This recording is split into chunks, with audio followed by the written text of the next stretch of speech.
אז מה קורה חברים? כאן אורי בעוד סרטון חדש, והיום אני אראה לכם איך לעשות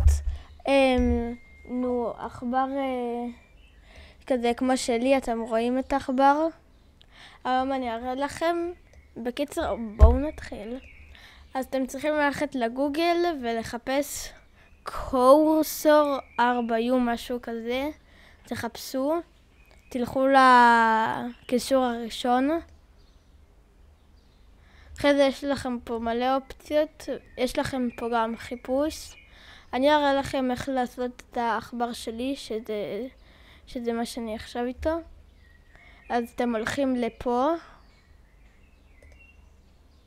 אחרי זה יורדים למטה, והנה יש לכם פה כל מיני צבעים משלי.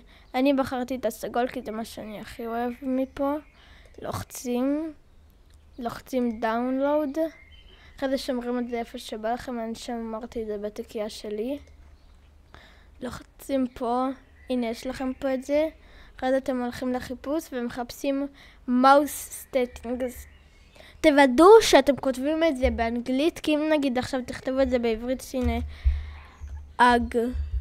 הגדרות העכבר. הנה בואו נעשה enter.